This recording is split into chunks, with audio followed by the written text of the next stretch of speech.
নামাজ পড়ার সময় অন্য কিছু মনে পড়ে যায়, কিভাবে মন দিয়ে নামাজ পড়বো, কি করা যায়?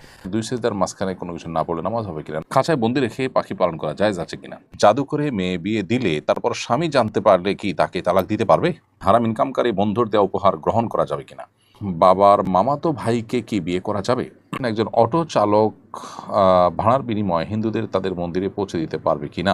চলুন তাহলে আর বিলম্ব না করে আপনাদের যে সমস্ত প্রশ্ন ইতিমধ্যে আমাদের কাছে চলে এসেছে সে সমস্ত প্রশ্ন উত্তর দেওয়ার পালে আমরা প্রবেশ করি। মোহাম্মদ সুফিয়ান আহমদ লিখেছেন, শায়েখ দুই সিজদার মাঝখানে কোনো কিছু না পড়লে নামাজ হবে কিনা। না ভাই, নামাজ হয়ে যাবে। দুই সিজদার মধ্যবর্তী যে দোয়া রব্বি ফিরলি ওয়ারহামনি ওয়াহদিনি ওয়াআফিনি শেষ পর্যন্ত, এই দোয়া পাঠ করাটা ওয়াজিব বা আবশ্যক নয় বিশুদ্ধ মত অনুযায়ী, যদিও আরব উলামা ইকরাম বিশেষ করে সৌদি আরব উলামা ইকরাম এটাকে আবশ্যক মনে করেন।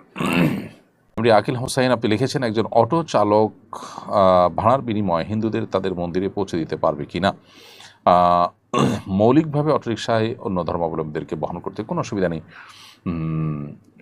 আপনি কাউকে কোনো একটা ডেস্টিনেশনে দিয়ে আসলেন, দিয়ে আসার পর সে সেখানে কি করবে সে দায়টা আপনার উপরে বর্তাবে না, কিন্তু সুনির্দিষ্ট করে আপনি যদি জানেন যে এই লোকটা এই কাজের জন্যই যাচ্ছে, তখন আপনি তার সহায়কের ভূমিকা এইটাতে অবতীর্ণ হওয়াটা অনুচিত, কারণ অন্যায় কাজে সহযোগী হওয়া আমাদের জন্য নাজায়েজ। আমি মৃধা আপনি লিখেছেন, ঝালমুড়ি খাওয়ার সময় ঝালমুড়ির কাগজে কোরআনের 2টা আয়াত উচ্চারণ এবং অর্থসহ লেখা দেখতে পাই। আমি সেই কাগজ নিজের কাছে রেখেছি, কিন্তু আমাদের অজান্তেই এমন অনেক কাগজ আশেপাশে পড়ে থাকে, না জানি কত কাগজ পায়ে নিচে পড়ছে, এতে আমাদের পাপ হবে কিনা। অজান্তে যদি হয় তাহলে সেক্ষেত্রে আপনার কোনো গুনাহ হবে না। জ্ঞাতসারে যদি হয় আপনি দেখতে পারেন কোনো আয়াত, তাহলে সেক্ষেত্রে সেটাকে সসম্মানে মাটির নিচে দাফন করে দেওয়া, কোথাও ফেলে রাখা, এমন কোনো জায়গায় যাতে অসম্মানিত না হয় সেটা আপনি করবেন। নুসরাত জাহান মাহিলা আপনি লিখেছেন, আমার হাজব্যান্ড আমাকে অভদ্র ভাষায় গালিগালাজ করে আর সবার সামনে আমাকে ছোট করে, এক্ষেত্রে আমার করণীয় কি, আমাকে পরামর্শ দেবেন এবং আমার হাজব্যান্ডকে নসিহা করবেন প্লিজ। প্রথমত, গালি সর্বাবস্থায় খারাপ, সেটা ভদ্র ভাষায় অভদ্র ভাষা যেটাই বলুন না কেন, সর্বাবস্থায় খারাপ এবং নিষিদ্ধ এবং নাজায়েজ এবং হারাম। সিবাবুল মুমিনি ফুসুক, নবী সাল্লাল্লাহু আলাইহি ওয়াসাল্লাম বলেছেন কোনো ইমানদারকে গালি দেওয়াটা গুনাহের কাজ। অতএব যিনি তার নিজের স্ত্রীকে এটি করছেন তিনি ডাবল গুনাহ করছেন। একে তো একজন মুসলিমকে তিনি গালি দিচ্ছেন, দ্বিতীয়ত স্ত্রী যাকে আল্লাহ তাআলা বলেছেন, যার সম্পর্কে আল্লাহ বলেছেন ওয়া আশিরুহুন্না বিল মারুফ, তোমরা তোমাদের স্ত্রীদের সাথে সুন্দরভাবে দিনাতিপাত করো, সেটার লঙ্ঘন তিনি করছেন। এজন্য তার উচিত ইস্তেগফার করা, তওবা করা। আর বোন, আপনাকে বলবো আপনি সবর এবং ধৈর্যের মাধ্যমে এটা মোকাবিলার চেষ্টা করবেন, তাকে নাসিহা করে বোঝানো, অন্যদের মাধ্যমে বোঝানোর চেষ্টা করবেন, দোয়া করবেন আল্লাহর কাছে।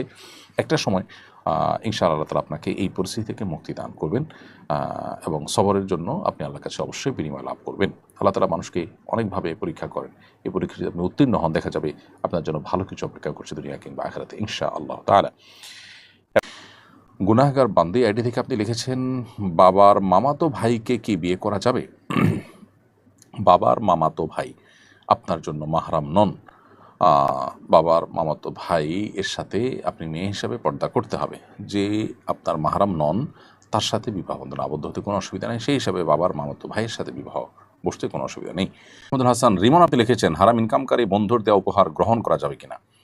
গ্রহণ না করলে সে অপমানিত হবে। এখন আমার জন্য কি করণীয়, তার সাথে সম্পর্ক পুরোপুরি ছিন্ন করা যাবে কিনা। যে হারাম উপার্জন করছে সে আপনার বন্ধু কিভাবে হয়? এরকম ব্যক্তির সাথে আপনার সম্পর্ক ছিন্ন করা বা তাকে অ্যাভয়েড করা উচিত। সে তো আপনার রক্ত সম্পর্কে কেউ নয়। বিধায় যেহেতু নেহায়েত বন্ধু, বিধায় বন্ধুকে সংশোধন করে সুপথে আনার চেষ্টা করবেন।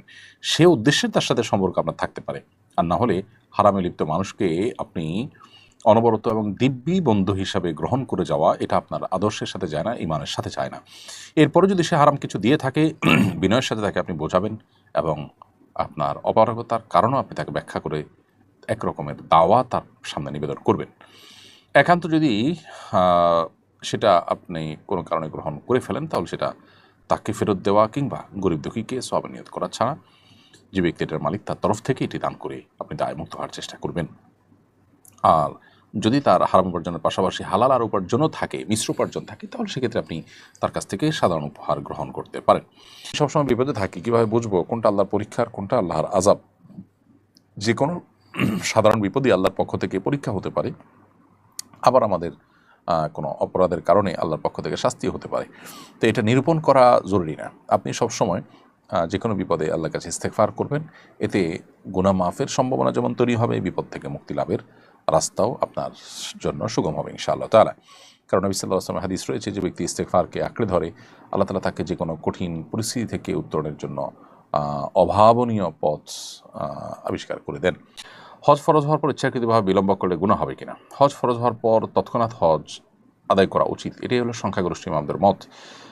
যদি তৎক্ষণাৎ না করে বিলম্ব করে তাহলে গুনাহগার হবে মানুষ, যদিও বিলম্ব করে পরে হজ করে ফেললে সেই গুনাহটা উইথড্র হয়ে যাবে। তারপরেও হজ ফরজ হওয়ার পর বিলম্ব করা উচিত না, কারণ নবী করিম সাল্লাল্লাহু আলাইহি ওয়াসাল্লাম বলেছেন, তাআজ্জালুল হজ, তোমরা হজ দ্রুততার সাথে করো, অর্থাৎ বিলম্ব করবে না। ফাইন্না আহাদাকুম লা ইয়াদরি মা ইয়ারুদুল্লাহ, কারণ তোমাদের কেউ জানে না তার জন্য কি অপেক্ষা করছে বা কিসের মুখোমুখি সে হবে। মুসনাদ আহমদে বর্ণিত আব্দুল্লাহ ইবনে আব্বাস রাদিয়াল্লাহু আনহু থেকে বর্ণিত হাদিসের আলোকে বোঝা যায় যে হজ আমাদের দ্রুততার সাথে করা উচিত। পুরুষ শিক্ষকের কাছে মেয়ে শিক্ষার্থীদের মৌখিক পরীক্ষা দেওয়া জায়েজ হবে কিনা? পর্দা মেনটেন করে মৌখিক পরীক্ষা দিলে সেটি না জায়েজ হবে না, সেটি জায়েজ হবে। পর্দা পরিপূর্ণভাবে পালন করে পুরুষ শিক্ষকের কাছে মৌখিক পরীক্ষা দেওয়া যেতে পারে। সুলতানা আইডি থেকে জানতে চেয়েছেন, নামাজ পড়ার সময় অন্য কিছু মনে পড়ে যায়, কিভাবে মন দিয়ে নামাজ পড়বো, কি করা যায়? দেখুন, অন্যদিকে মনে চলে যাওয়া বা মনে অন্য কিছু চলে আসা, এটা কিন্তু দোষণীয় নয়। রাসূল আকরাম সাল্লাল্লাহু আলাইহি ওয়াসাল্লামের নামাজের মধ্যেও অন্যদিকে মন গিয়েছে। একবার বাচ্চার কান্না হওয়া শুনে তিনি সালাতকে সংক্ষিপ্ত করে দিয়েছেন, বোঝা গেল অন্যদিকে মন যাওয়াটা দোষণীয় নয়। তবে ইচ্ছাকৃতভাবে অন্য চিন্তা, অন্য ভাবনা, অন্য কল্পনার মধ্যে ডুবে থাকা, এটা হলো দোষণীয়। আমাদের উচিত হবে সালাতের মধ্যে অন্যদিকে মনোযোগ গেছে, যখন আমার মনে পড়েছে যে আমি তো ভুল কাজ করছি, সাথে সাথে আমি সালাতে আবার ফিরিয়ে আনবো। বাস এই কসরত করলে আপনি আল্লাহর কাছে গ্রহণযোগ্য সালাত আদায়কারী হিসেবে বিবেচিত হবেন ইনশাআল্লাহ। আর সেই সাথে সালাতে কী পড়ছেন সেগুলো অর্থ বোঝার চেষ্টা করবেন এবং ধীরস্থিরতার সাথে সালাত আদায় করবেন। সালাতের আগে বিভিন্ন রকমের ব্যস্ততা আছে, সেগুলো থেকে সম্পূর্ণ ফারেগ হয়ে আসবেন, ইনশাআল্লাহর মাধ্যমে মনোযোগ সৃষ্টি হতে পারে। খাঁচায় বন্দি রেখে পাখি পালন করা জায়েজ আছে কিনা? যেই পাখি বাহিরে সাধারণত উড়ে বেড়ায়, উড়ে বেরিয়ে তার রিজিক আহরণ করতে পারে এবং এভাবে সে বেড়ে উঠেছে, তাকে খাঁচায় বন্দি করে রাখাটা অন্যায়।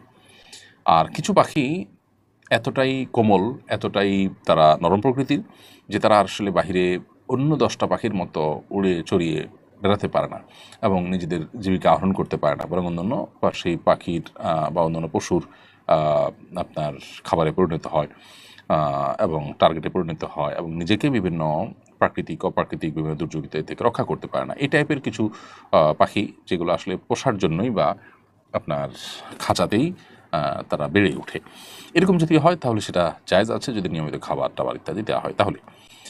খন্দকার আবু বাকার, আপনি লিখেছেন, জাদু করে মেয়ে বিয়ে দিলে তারপর স্বামী জানতে পারলে কি তাকে তালাক দিতে পারবে?